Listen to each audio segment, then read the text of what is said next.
सीटें कश्मीर वैली में मिली हैं, उससे जरूर उनको एक हौसला मिला। मनोज, हम आपको रोकना चाहेंगे। BJP sir Amit Shah BJP दफ्तर में है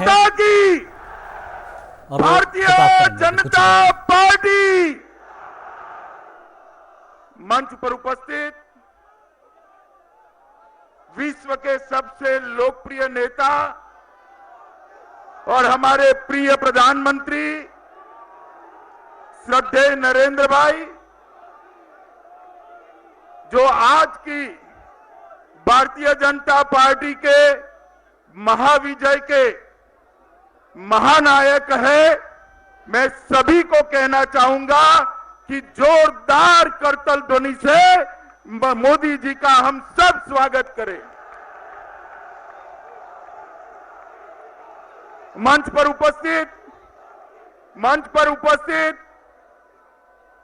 पार्लियामेंट्री बोर्ड के सभी सम्माननीय सदस्यगण और आज भाजपा मुख्यालय पे और देश भर में सब जगह एकत्रित आए हुए, हर कार्यालय पर एकत्रित आए हुए भारतीय जनता पार्टी के करोड़ों करोड़ों कार्यकर्ताओं और देश की जनता को मेरा प्रणाम। मित्रों, आज देश के अंदर आजादी के बाद सबसे ऐतिहासिक विजय श्री नरेंद्र मोदी जी के नेतृत्व में भारतीय जनता पार्टी को प्राप्त हुई है। ये हम सब के लिए गौरव की बात है। मित्रों, आज इस ऐतिहासिक विजय के लिए मैं सबसे पहले भारतीय जनता पार्टी की ओर से देश के 125 करोड़ की जनता का मनपूर्वक धन्यवाद करता हूं, अभिनंदन करता हूं। ये विजय जो है देश की जनता की विजय है। ये विजय जो है भारतीय जनता पार्टी के बूथ से लेकर हर स्तर पर काम करने वाले 11 करोड़ कार्यकर्ताओं के परिश्रम की विजय है।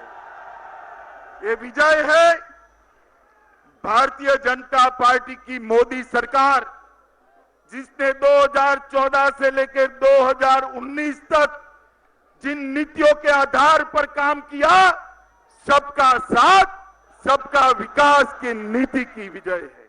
और ये विजय है प्रधानमंत्री नरेंद्र मोदी जी की लोकप्रियता की विजय है।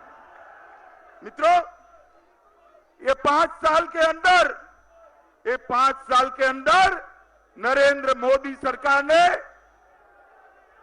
देश के 28 करोड़ गरीब परिवारों को उनका जीवन स्तर उठाने के लिए सरकार के जरिए आजादी के 70 साल के बाद पहली बार सार्थक कदम उठाए। उनका आशीर्वाद, उनका जन समर्थन हमारे विजय का संबल बना है। करोड़ों कार्यकर्ताओं ने इतने लंबे चुनाव अभियान के अंदर जो परिश्रम की पराकाष्ठा की, वो हमारे विजय का कारण बना है। और मित्रों, मोदी जी ने जो अपनी प्रचंड लोकप्रियता के साथ एक तूफानी दौरा देश का किया, वो हमारी जीत का आधार बनकर एक प्रचंड विजय को हमें दिलाने में गए। मित्रों, कई मायने में ये जीत ऐतिहासिक जीत है। देश के अंदर 50 वर्ष के बाद पहली बार कोई पूर्ण बहुमत से शासन करने वाला प्रधानमंत्री फिर से पूर्ण बहुमत के साथ जनादेश लेकर फिर से प्रधानमंत्री बनने जा रहा है। और हम सबको गौरव है कि सम्मान हम सबके सर्वोच्च नेता, हम सबके प्रिय नेता, भारतीय जनता पार्टी के नेता श्री नरेंद्र मोदी जी को मिला है। मित्रों, दिल्ली की कार्यकारिणी हुई। दिल्ली की कार्यकारिणी में जब बात हुई कि एक गठबंधन बन रहा है, महागठबंधन बन रहा है। मैंने देश के कार्यकर्ताओं को कहा था कि 50% की लड़ाई लड़ने के लिए भाजपा के कार्यकर्ता रण मैदान में उतरे। और आज आपके अध्यक्ष के नाते मैं गौरव के साथ कह सकता हूं कि देश के 17 प्रांतों के अंदर जनता ने 50% से ज्यादा आशीर्वाद भारतीय जनता पार्टी को दिया है। मित्रों, हमें अरुणाचल प्रदेश, चंडीगढ़, दिल्ली, गुजरात, हरियाणा, हिमाचल, कर्नाटक, मध्य प्रदेश, राजस्थान, उत्तराखंड, महाराष्ट्र, बिहार और उत्तर प्रदेश के अंदर भी 50% से ज्यादा वोट प्राप्त हुए। मित्रों, ये प्रचंड विजय जो जनता ने दिलाई है, एक और तो मोदी जी के नेतृत्व में भारतीय जनता पार्टी को जिता है, दूसरी ओर कांग्रेस पार्टी को करारी हार का मुंह देखना पड़ा है। करारी हार। देश भर के अंदर 17 यूनिट ऐसे हैं, 17 यूनिट ऐसे हैं जहां पर कांग्रेस पार्टी को बिग जीरो मिला है, बिग जीरो मिला है। मित्रों, ये 17 यूनिट है। मैं आपको जरूर बताना चाहूंगा, आंध्र प्रदेश, अरुणाचल, दिल्ली, गुजरात, हरियाणा, हिमाचल, जम्मू कश्मीर, मणिपुर, मिजोरम, ओडिशा, राजस्थान, सिक्किम, त्रिपुरा, उत्तराखंड, अंडमान निकोबार, चंडीगढ़, दादरा नगर हवेली, दीव दमन और लक्षद्वीप, ये सब जगह पे कांग्रेस अपना खाता नहीं खोल पाई। मित्रों, ये जीत ने एक और बात भी तय कर दी है कि 50 साल से कांग्रेस और विपक्षी पार्टियां परिवारवाद, जातिवाद और तुष्टीकरण का वोट बैंक बनाकर आगे बढ़ते थे। तुष्टीकरण का वोट बैंक आगे बढ़े। मोदी जी की प्रचंड लोकप्रियता और भारतीय जनता पार्टी के कार्यकर्ताओं का अथक परिश्रम, इन्होंने देश के लोकतंत्र की बड़ी सेवा की है। देश में से जातिवाद, परिवारवाद और तुष्टीकरण को हमेशा के लिए दफन करने का काम ये जनादेश ने किया है। मित्रों, मैं उदाहरण देना चाहूंगा उत्तर प्रदेश का। उत्तर प्रदेश के अंदर सपा बसपा दोनों इकट्ठा हुए और सपा बसपा जब इकट्ठा हुए तब पूरे देश के मीडिया कर्मियों का कहना था, हमारे साक्षात्कार में भी पूछते थे कि उत्तर प्रदेश में क्या होगा।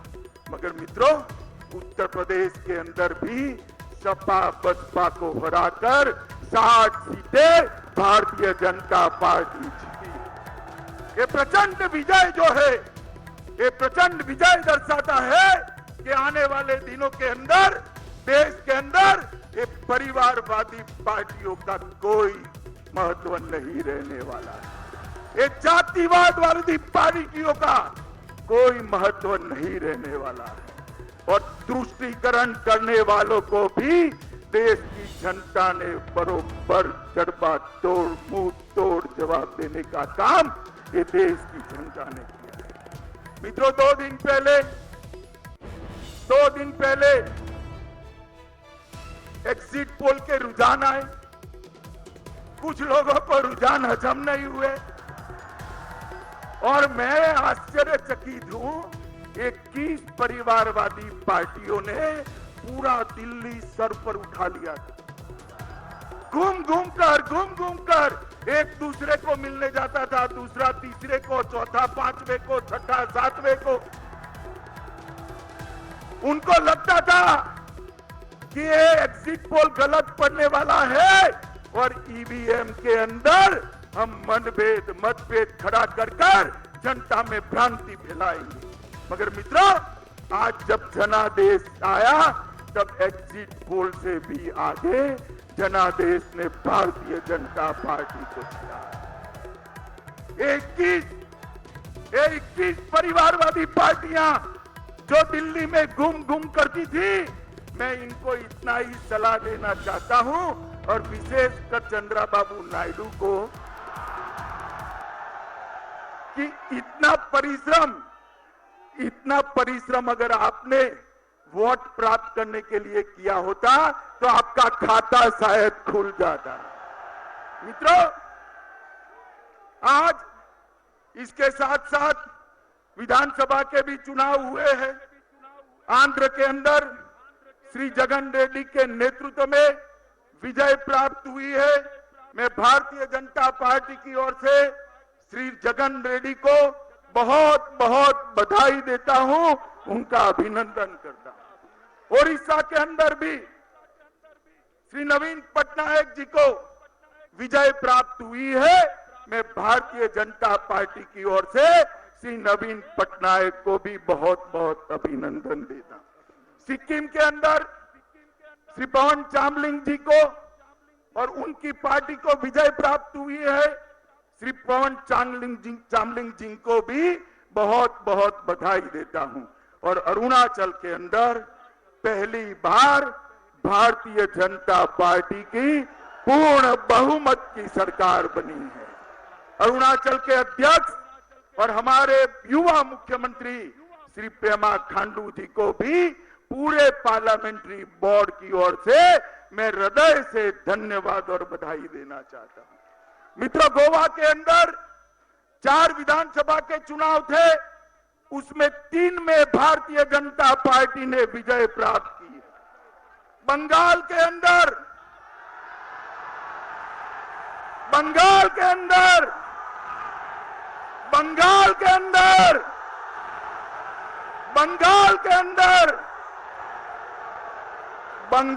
अंदर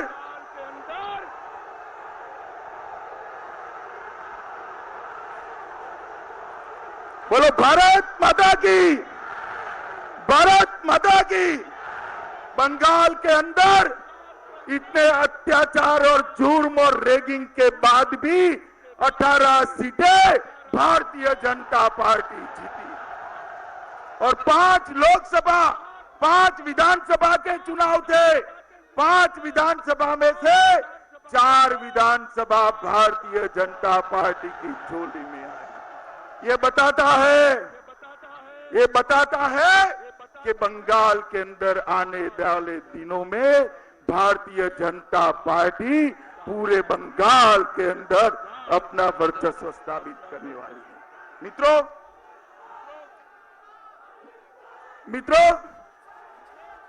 ये जो विपक्ष का पराजय है, ये विपक्ष का जो पराजय है और भारतीय जनता पार्टी का प्रचंड विजय है, वो विजय टुकड़े टुकड़े गैंग की विचारधारा के खिलाफ, टुकड़े टुकड़े गैंग की विचारधारा लेकर चलने वाले पार्टियों के खिलाफ नरेंद्र मोदी जी की सबका साथ सबका विकास की विचारधारा का विजय है। ये विजय टुकड़ा टुकड़ा गैंग की विचारधारा के खिलाफ शुद्ध राष्ट्रवाद के विजय का ये विजय प्रतीक है। मित्रों, जब 3 राज्यों के चुनाव हुए, राजस्थान, मध्य प्रदेश और छत्तीसगढ़, उस वक्त कार्यकारिणी में मैंने कार्यकर्ता को कहा था कि कांग्रेस जीती जरूर है, हम हारे नहीं हैं। और आज मैं सभी 3 राज्यों के कार्यकर्ता को बधाई देना चाहता हूं। 65 में से 63 सीटें भारतीय जनता पार्टी जीती है। मित्रों, भारतीय जनता पार्टी जीती है। मित्रों, भारतीय जनता पार्टी के नेता श्री नरेंद्र मोदी जी ने 5 साल तक देश का गौरव बढ़ाने का काम किया है, जिसके देश की जनता 70 साल से राह देख रही थी। नरेंद्र मोदी जी ने 60 करोड़ गरीबों के लिए उनका जीवन स्तर उठाने का काम किया है, जिसका देश की गरीब जनता 70 साल से राह देख रही थी। चाहे शहर हो, गांव हो, नदी हो, रोड हो, रेल हो, हर जगह पे इंफ्रास्ट्रक्चर को बढ़ाने का काम किया है, जिसका देश की जनता 70 साल से राह देख रही थी। आज देश की जनता ने मोदी जी की सरकार की उपलब्धियों को, मोदी जी की नीतियों को आज मन खोल कर आशीर्वाद दिया है। और उसके सामने विपक्ष जो नकारात्मक एजेंडा लेकर चला, मोदी हटाओ का नारा लेकर चला, अनर्गल आरोप मोदी जी पर लगाता रहा और भारत की जमीन से जुड़ी हुई, न जुड़ी हुई, कटी हुई विचारधारा लेकर अपप्रचार करते रहे, उनको पराजय का मुंह दिखाने का काम भारत की महान जनता ने किया है। मित्रों, आज विजय के इस क्षण में वे बंगाल के अंदर विगत 2 सालों में हमारे 80 से ज्यादा कार्यकर्ताओं ने भारतीय जनता पार्टी को बढ़ाने के लिए अपनी जान गंवाई है।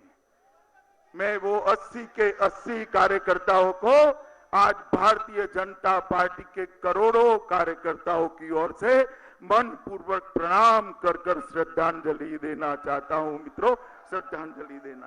केरल और कर्नाटक के अंदर भी हमारे कई कार्यकर्ताओं का जान गया है, उनको भी मैं श्रद्धांजलि देकर आज इस मौके पर याद करना चाहता हूं। मित्रों, आज जब हम यहां पर एक विजय का उत्सव मना रहे हैं, देश के हर जिले के कार्यालय पर हमारे कार्यकर्ता उसको सुन रहे हैं, देख रहे हैं, मैं आज सभी कार्यकर्ताओं का जो परिश्रम है उसको भी साधुवाद देना चाहता हूं कि आपके परिश्रम के कारण ही एक इतना बड़ा विजय हुआ है। मित्रों, मोदी जी के मार्गदर्शन के अंदर भारतीय जनता पार्टी ने 5 साल में अपना जनाधार बढ़ाया है, संगठन को बढ़ाया है, कार्य क्षेत्र की विस्तृति की है और अब मुझे भरोसा है कि शायद ही देश का कोई ऐसा राज्य बचेगा जहां पर भारतीय जनता पार्टी को चुनावी सफलता नहीं मिलेगी। मोदी जी के अगले 5 साल का कार्यकाल भारतीय जनता पार्टी के विस्तार का कार्यकाल बनने वाला है। मित्रों, विस्तार का कार्यकाल। आज मैं मेरे क्षेत्र के मतदाताओं का भी, गांधीनगर क्षेत्र के मतदाताओं का भी हृदय से धन्यवाद करना चाहता हूं कि मुझे आपने आपका प्रतिनिधि चुनकर देश की संसद के अंदर भेजा है। मित्रों, आज मैं आप सबकी ओर से प्रधानमंत्री जी को कहना चाहता हूं कि प्रधानमंत्री जी, आपने जो नए भारत की कल्पना की है, सशक्त, समृद्ध, शिक्षित, संस्कृत भारत की जो कल्पना की है, आप आइए, देश का नेतृत्व करिए और नए भारत की नींव जो रखी है इस पर एक मजबूत इमारत बनाइए। आजादी के 75 साल जब समाप्त हो, तब मोदी जी ने हम सब कार्यकर्ताओं के लिए और देश की जनता के लिए 75 संकल्प दिए हैं। हम सब का ये दायित्व है और देश की जनता भी हमें इसमें आशीर्वाद दे कि 75 के 75 संकल्प 2022 में समाप्त कर विश्व के अंदर भारत को एक महाशक्ति बनाने का स्वप्न हम मोदी जी के नेतृत्व में पूरा करें। मित्रों, फिर से एक बार देश की करोड़ों जनता और भारतीय जनता पार्टी के करोड़ों कार्यकर्ताओं की ओर से मन से श्री नरेंद्र मोदी जी को बधाई देकर और उनके आने वाले कार्यकाल की ढेर सारी शुभकामनाएं, अनंत शुभकामनाएं देकर मेरी वाणी को विराम देता हूं। मेरे साथ बोलिए, भारत माता की, भारत माता की, भारत माता की।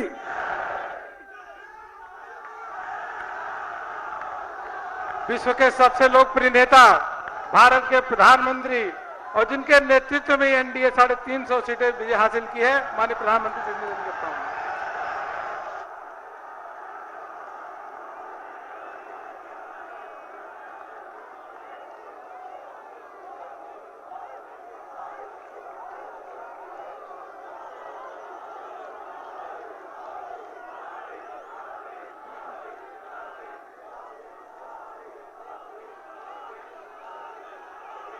भारतीय जनता पार्टी के यशस्वी, परिश्रमी अध्यक्ष भाई अमित शाह जी,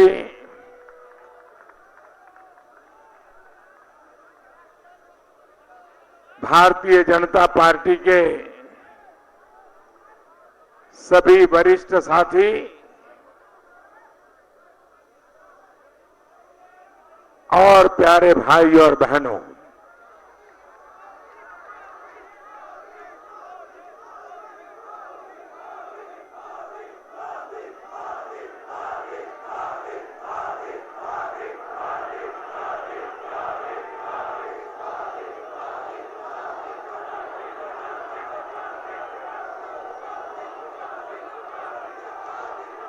आज स्वयं मेघराजा भी इस विजयोत्सव में शरीक होने के लिए हमारे बीच है।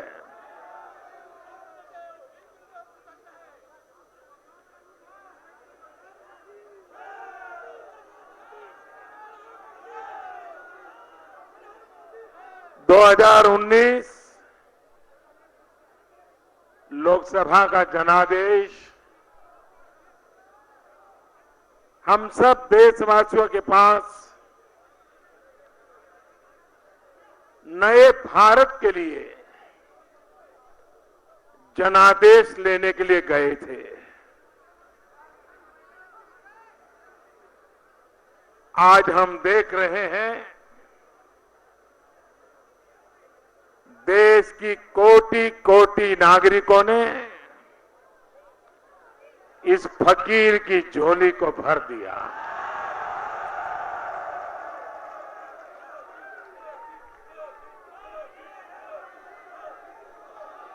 मैं भारत के 130 करोड़ नागरिकों का सर झुका करके नमन करता हूं।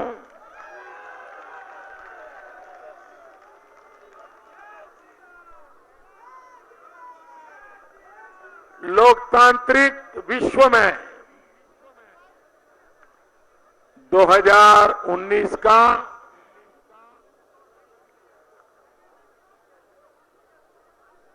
ये जो मतदान का सिर्फ आंकड़ा है,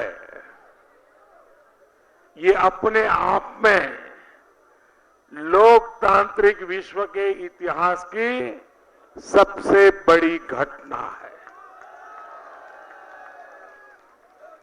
पूरे विश्व की यह सबसे बड़ी घटना है।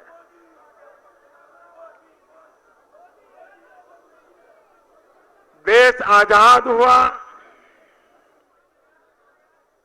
इतने लोकसभा के चुनाव हुए, लेकिन आजादी के बाद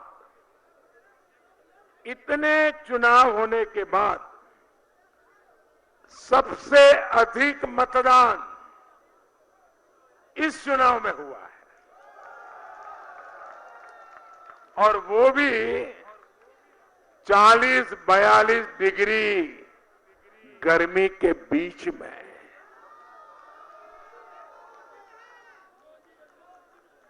ये अपने आप में भारत के मतदाताओं की जागरूकता, लोकतंत्र के प्रति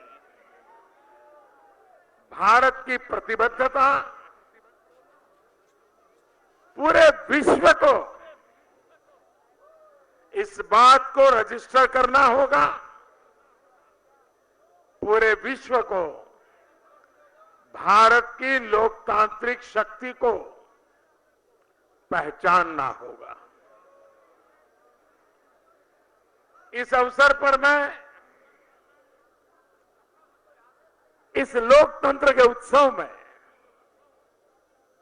लोकतंत्र के खातिर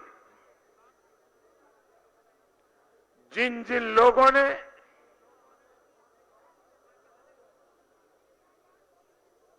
बलिदान दिया है,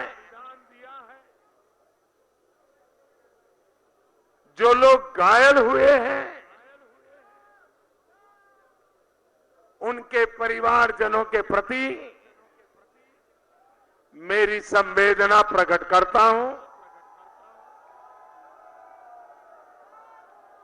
और लोकतंत्र के इतिहास में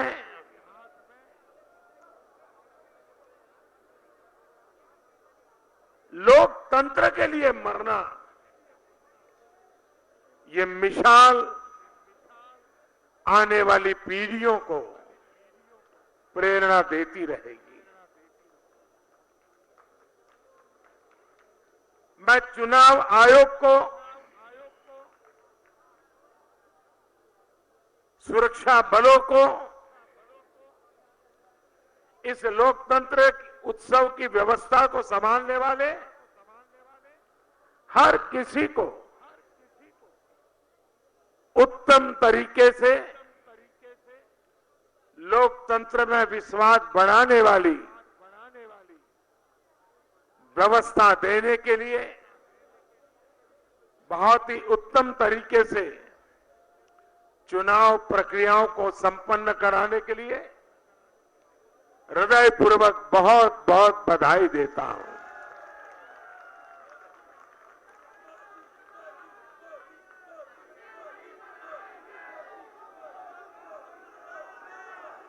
साथियों,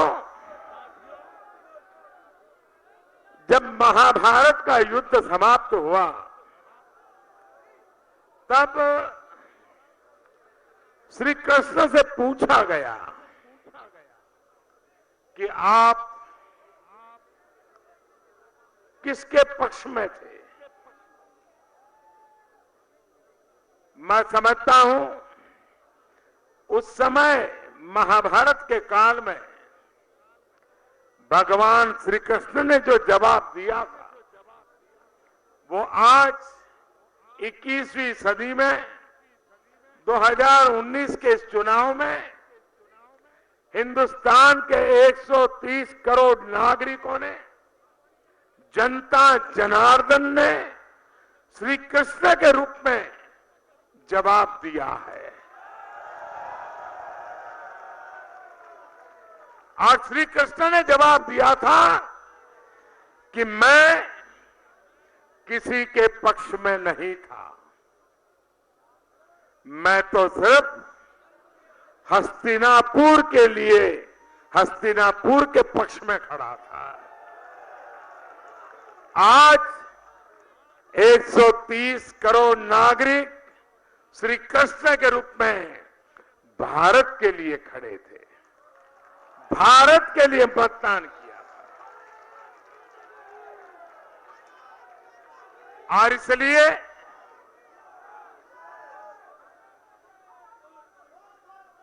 देश के सामान्य नागरिक की भावना भारत के उज्जवल भविष्य की गारंटी है।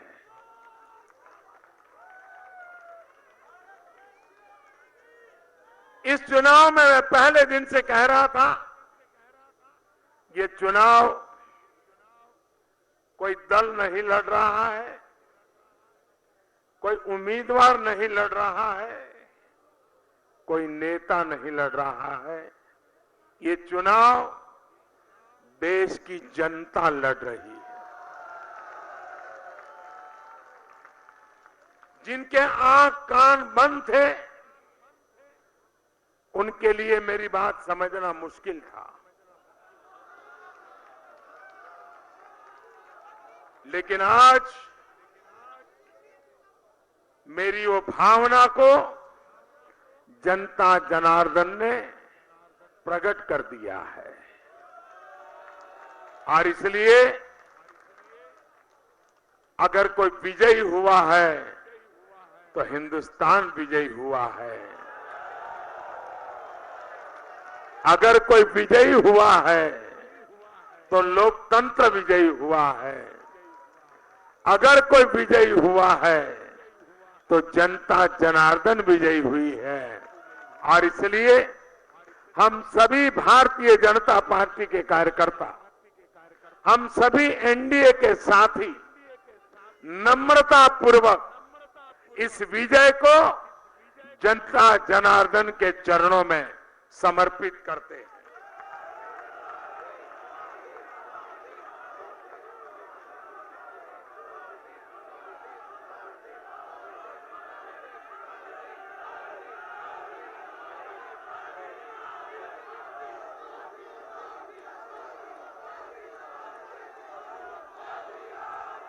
इस लोकसभा के चुनाव में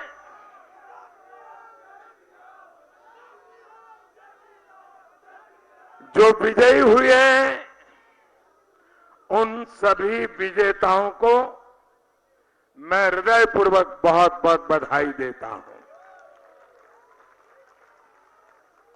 और सभी विजयी किसी भी दल से जीत करके आए हो, किसी भी पार्श्वभूमि से आए हो, लेकिन देश के उज्जवल भविष्य के लिए प्रतिबद्धता के साथ कंधे से कंधा मिला करके भारत के उज्जवल भविष्य के लिए विजयी सभी प्रतिनिधि आने वाले दिनों में देश की सेवा करेंगे। इस विश्वास के साथ मैं उन सबको शुभकामनाएं देता हूं।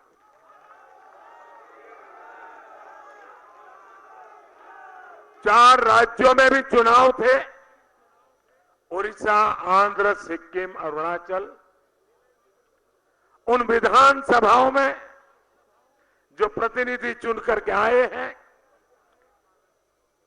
उन राज्यों की जनता ने जिन सरकारों को चुना है, उनको भी मैं बहुत बहुत अभिनंदन करता हूं और मैं उनसे भी सरकारों को विश्वास दिलाता हूं कि भारतीय जनता पार्टी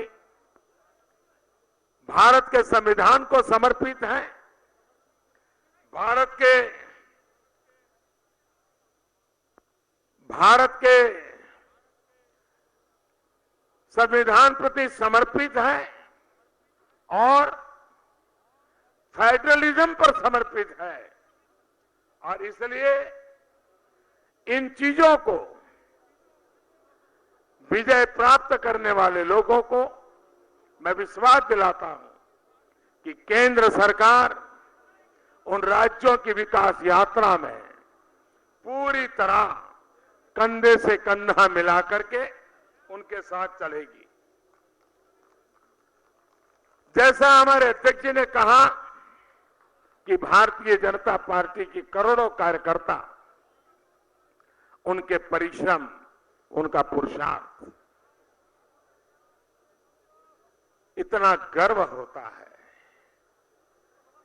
कि जिस दल में हम हैं, उस दल में ऐसे दिलदार लोग हैं।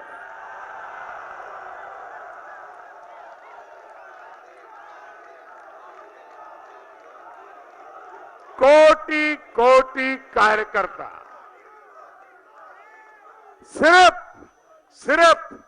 सिर्फ एक ही भाव, भारत माता की जय, और कुछ नहीं।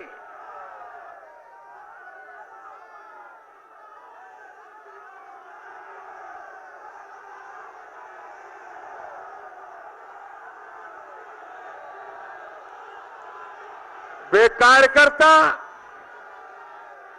वे भारतीय जनता पार्टी परिवार का प्रत्येक साथी कोटि कोटि अभिनंदन का अधिकारी है, जिसने निस्वार्थ भाव से लोकतंत्र का झंडा ऊंचा रखते हुए देश के सामान्य मानवी की आशा आकांक्षाओं की पूर्ति के लिए जी जान से, लोकतांत्रिक तरीके से इस पूरे लोकशाही के उत्सव में शरीक होकर के उसकी आन बान शान बढ़ाने में यशस्वी भूमिका निभाई है।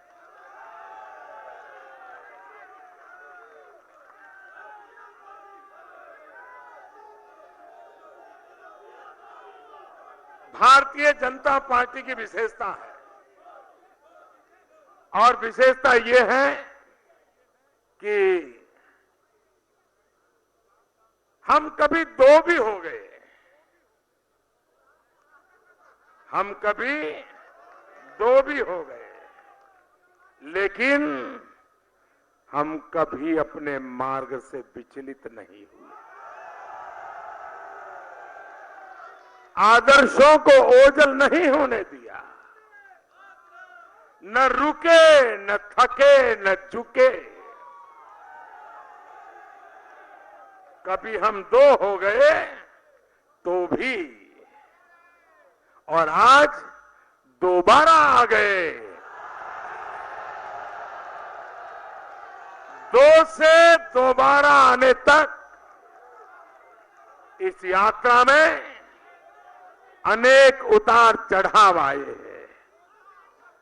दो थे तब भी निराश नहीं हुए, दोबारा आए तो भी न हमारी नम्रता छोड़ेंगे, न हमारा विवेक छोड़ेंगे, न हमारे आदर्शों को छोड़ेंगे, न हमारे संस्कार को छोड़ेंगे।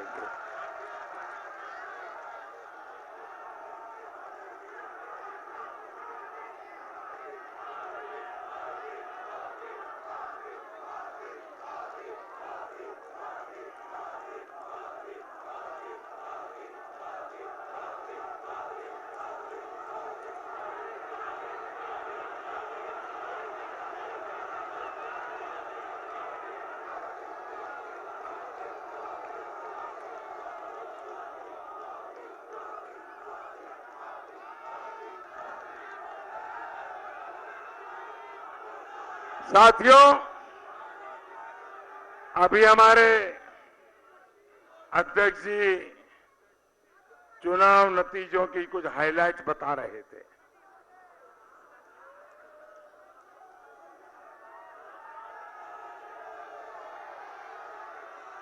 मैं स्वयं आज काफी व्यस्त था, उसके कारण चुनाव नतीजों पर मेरा ध्यान नहीं था और इसलिए मुझे पूरी जानकारी भी नहीं है कि कहां क्या हुआ, कैसे हुआ।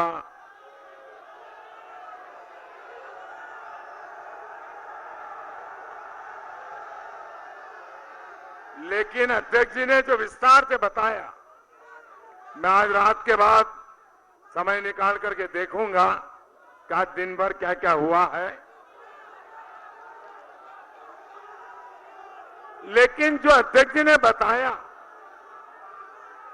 ये अपने आप में हिंदुस्तान के पॉलिटिकल पंडितों को उनकी सारी 20वीं सदी की सोच को छोड़ना पड़ेगा। 21वीं सदी है, ये नया भारत है। ये चुनाव का विजय,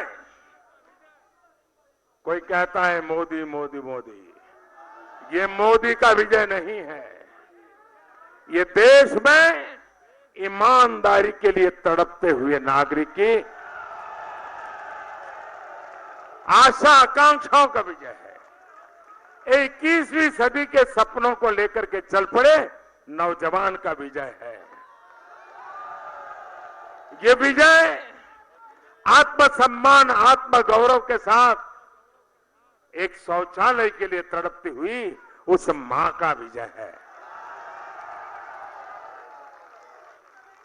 ये विजय उस बीमार व्यक्ति का है जो 4-4, 5-5 साल से पैसों के अभाव में उपचार नहीं करवा पा रहा था, जिसका आज उपचार हो पाया, उसके आशीर्वाद की विजय है। ये विजय देश के उन किसानों की है कि जो पसीना बहा करके राष्ट्र के पेट भरने के लिए अपने पेट को भी परेशान करते रहता है और खुद जहमत उठाता रहता है। ये उसकी विजय है।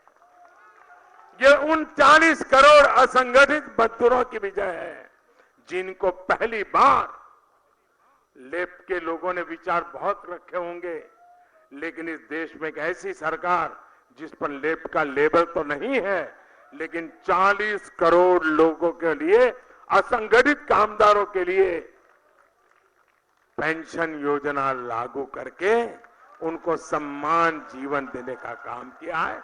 ये उनका विजय है।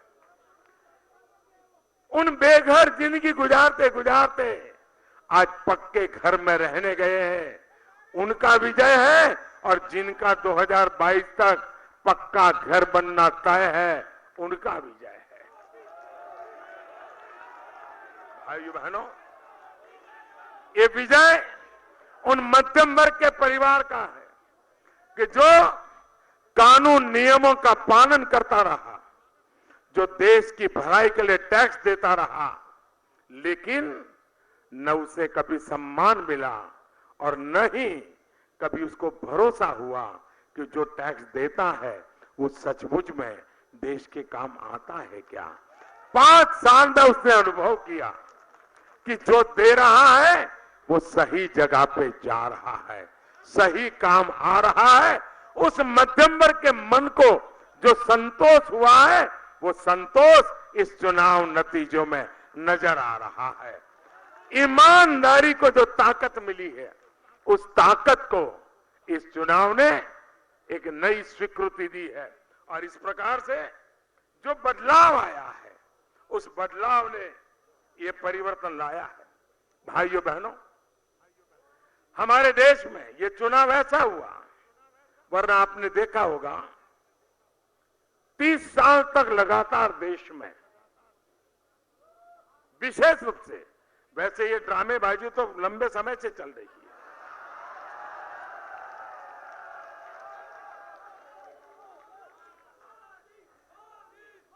एक ऐसा प्रिंटआउट,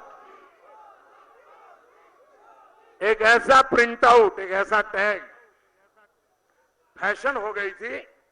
कुछ भी करो उसको लगा लो, आपके गंगा स्नान करने जितना पुण्य मिल जाता था।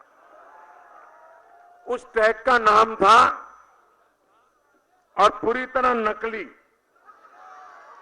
उस टैग का नाम था सेक्युलरिज्म।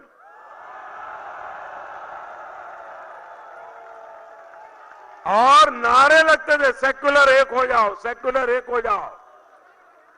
आपने देखा होगा 2014 से 19 आते आते उस पूरी जमात ने बोलना ही बंद कर दिया। इस चुनाव में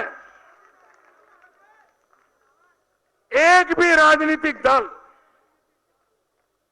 सेक्युलरिज्म का ये नकाब पहन करके देश को गुमराह करने की हिम्मत नहीं कर पाया है। ये बेनकाब हो गए। दूसरा, हिंदुस्तान में कोई चुनाव ऐसा नहीं गया जिसके केंद्र बिंदु में महंगाई न रही हो। ये चुनाव ऐसा है जहां महंगाई, एक भी विरोधी दल ने आरोप नहीं लगाया। ये चुनाव ऐसा है कि जिसमें हिंदुस्तान के पिछले कोई भी चुनाव उठा लीजिए, सब चुनाव भ्रष्टाचार के मुद्दे से रंगे गए थे। भ्रष्टाचार के मुद्दों पर चुनाव लड़े गए थे, भ्रष्टाचार के मुद्दे पर जवाब देने पड़े थे। ये पहला चुनाव था जिसमें इस देश का कोई राजनीतिक दल 5 साल के शासन पर भ्रष्टाचार का एक आरोप नहीं लगा पाया, चुनाव का एक मुद्दा नहीं। भारत के लोकतंत्र में ये 3 चीजें कांस्टेंट रही है, इस चुनाव में मिसिंग थी। और इसलिए पॉलिटिकल पंडितों को समझ नहीं आ रहा था किस तराजू से चीजों को तोला जाए। भाइयों बहनों, इस चुनाव ने 21वीं सदी के एक मजबूत नींव हमारे सामाजिक, सार्वजनिक, राजनीतिक जीवन के लिए निर्मित की है। और मैं चाहूंगा कि जो देश का उज्जवल भविष्य चाहते हैं, सरकार कौन बने, किसकी बने, कौन आए, कौन जाए, वो तो जनता तय करती रहेगी। लेकिन भारत के उज्जवल भविष्य के लिए, देश की एकता और अखंडता के लिए, अब भारत की जनता ने इस चुनाव में एक नया नैरेटिव देश के सामने रख दिया है। सारे समाजशास्त्रियों को अपनी पुरानी सोच पर पुनर्विचार करने के लिए देश के गरीब से गरीब व्यक्ति ने मजबूर कर दिया है। और वो क्या है? अब इस देश में सिर्फ 2 जाति बचेगी, 2 जाति ही रहने वाली है, और देश इन 2 जाति पर ही केंद्रित होने वाला है। ये जाति के नाम पर खेल खेलने वाले लोगों को ये बहुत बड़ा प्रहार इस चुनाव में हुआ है। और 2 जाति है, कौन सी?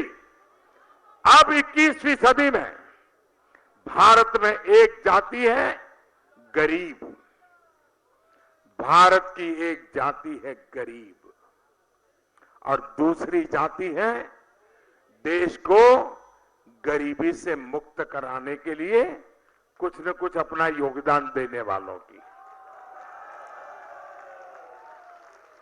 एक वो है जो गरीबी से बाहर आना चाहते हैं, दूसरे वो है जो देश को गरीबी से मुक्त कराना चाहते हैं।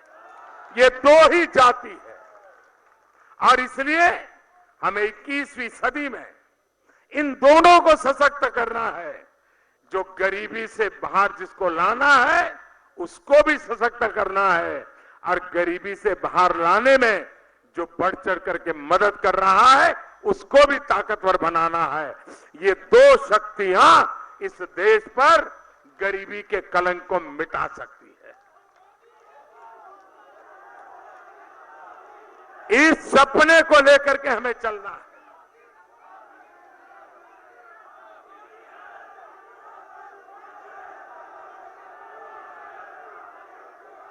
दोस्तों, ये चुनाव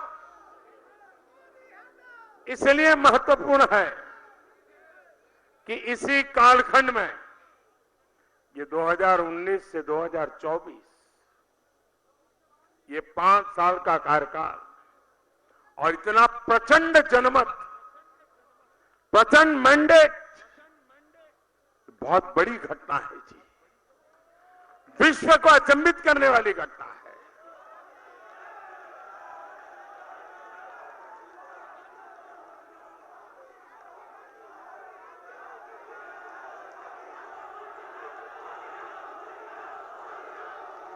पल भर याद कीजिए, यही समय है जब महात्मा गांधी के 150 वर्ष देश मनाएगा। यही समय है जब 2022 में भारत की आजादी के 75 साल मनाएगा। गांधी 150 और भारत 75, ये हमारे लिए इन 5 साल को 1942 से 1947 के साथ हम प्रतिपल जोड़ करके देखें। 1942 से 1947 देश का हर व्यक्ति जो भी करता था आजादी के लिए करता था।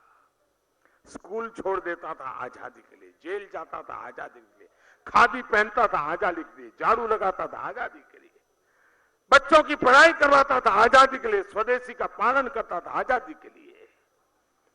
42 से 47 तक एक जन आंदोलन ने देश को आजादी पाने में बहुत बड़ी मदद की थी। ये 2019 से 2024 ये कालखंड देश की आजादी के सिपाहियों का स्मरण करने का है। और देशवासी भी तय करें कि इन 5 साल का हम 130 करोड़ लोग, उस समय तो जनसंख्या भी इतनी नहीं थी और बड़ी बड़ी सल्तनत को परास्त कर दिया था। आज हम 130 करोड़ लोग हैं। अगर हम संकल्प कर लें कि देश को सभी मुसीबतों से मुक्त करना है, देश को एक समृद्ध राष्ट्र की तरफ ले जाना है, एक विकसित भारत बनाकर के साथ लेनी है, हमारे गरीब से गरीब की सामान्य आवश्यकता है उसको पूर्ण करना है। अगर 2019 से 2024 जो स्पिरिट आजादी का था, वो स्पिरिट समृद्ध भारत के लिए बन जाए, स्वतंत्र भारत का वो स्पिरिट समृद्ध भारत का स्पिरिट बन जाए, 2024 के पहले देश को हम नई ऊंचाइयों पर ले जा सकते हैं।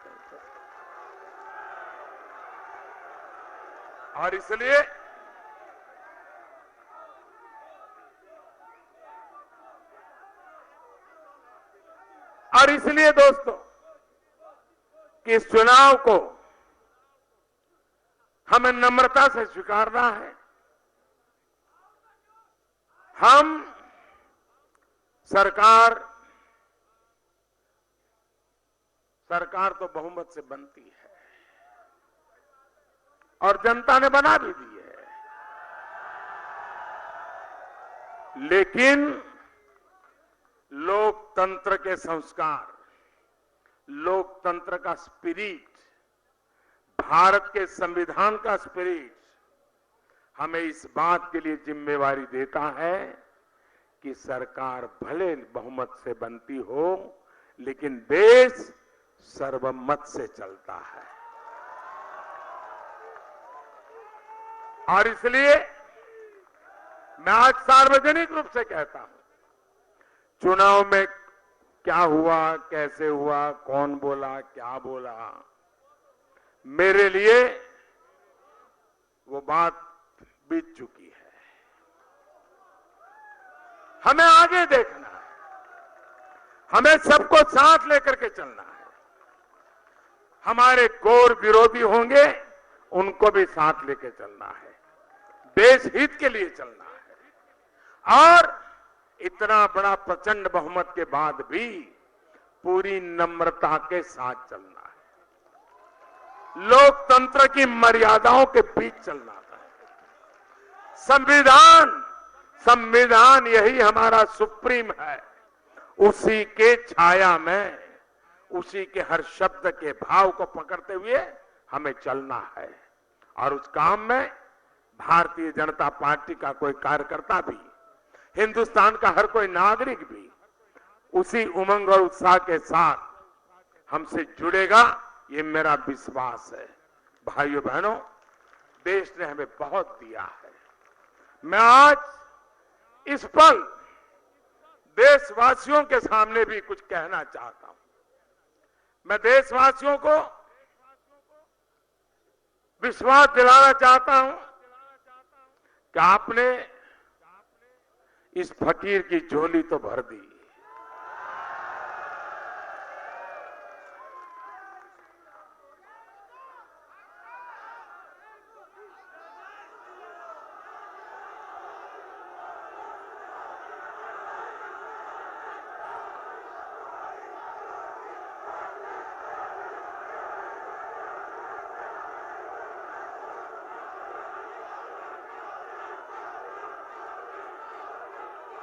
मेरे प्यारे देशवासियों,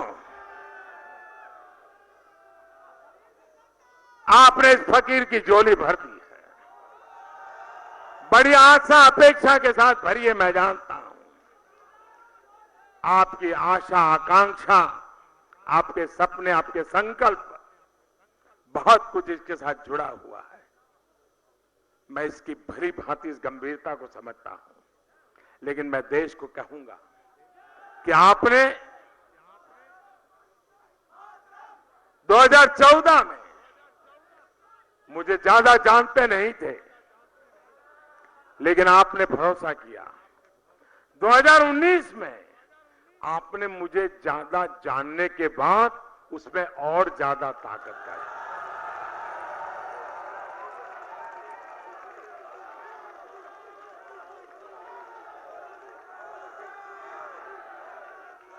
मैं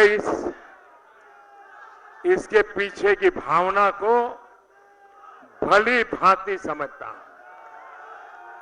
मैं भली भांति समझता हूं।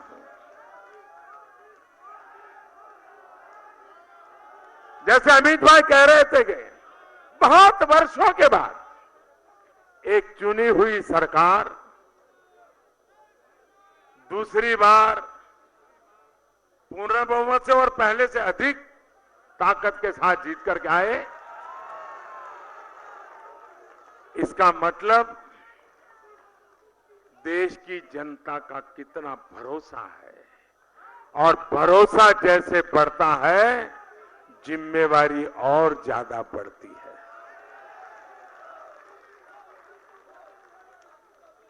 और इसलिए मैं देशवासियों को कहना चाहूंगा कि आपने मुझे जो दायित्व दिया है, हमारे एनडीए के सब साथियों ने जो हमें समर्थन दिया है, एनडीए के साथियों ने भी मिलकर के पूरी मेहनत की है, तब जाकर के मैं देशवासियों से आज जरूर कहना चाहूंगा, और इसे मेरा वादा मानिए, मेरा संकल्प मानिए, मेरा समर्पण मानिए, मेरी प्रतिबद्धता मानिए, लेकिन मैं जरूर कहूंगा कि आपने फिर से जो मुझे काम दिया है, आने वाले दिनों में भी मैं आने वाले दिनों में मैं बद इरादे से, बदनीयत से कोई काम नहीं करूंगा।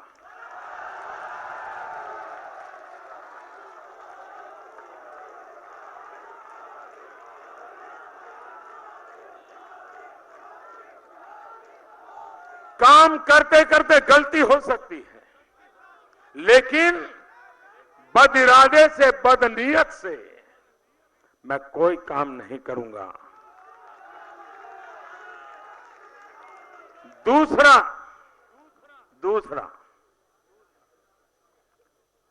देशवासी, आपने मुझे इतना बड़ा भरोसा, इतनी बड़ी जिम्मेवारी दी है, तब मैं देशवासियों को फिर से कहूंगा कि मैं मेरे लिए कुछ नहीं करूंगा।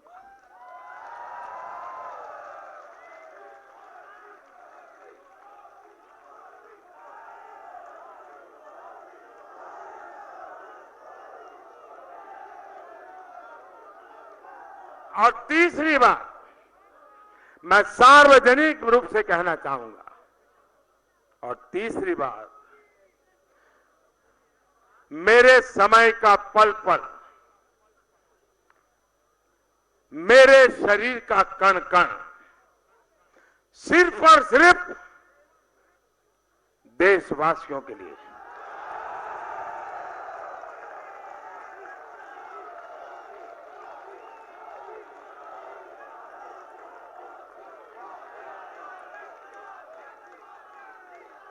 मेरे देशवासी, आप जब भी मेरा मूल्यांकन करें, इन 3 तराजू पर जरूर मुझे कसते रहना। कभी कोई कमी रह जाए तो मुझे कोसते रहना, लेकिन मैं देशवासियों को विश्वास दिलाता हूं कि मैं सार्वजनिक रूप से जो बातें बताता हूं, उसको जीने के लिए भरपूर प्रयास करूंगा। मैं आज हमारे राष्ट्रीय अध्यक्ष उनकी पूरी टीम, राज्यों के अध्यक्ष, राज्यों की टीम, पार्टी के पन्ना प्रमुख तक के लोग, कुछ लोग पन्ना प्रमुख की बड़ी मजाक उड़ाते रहते हैं, लेकिन उस पन्ना प्रमुख की ताकत क्या होती है वह इस चुनाव में पता चल गया।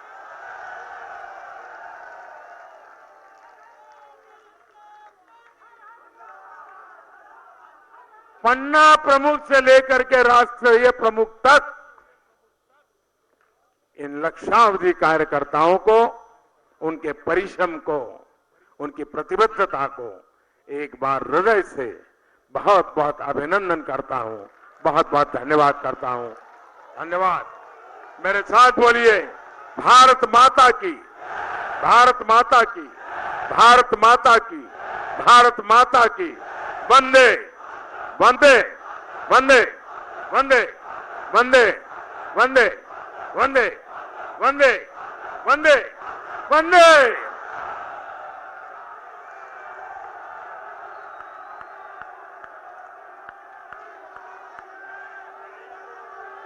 माननीय प्रधानमंत्री माननीय श्री जी का हार्दिक आभार सभी कार्यकर्ताओं की तरफ से।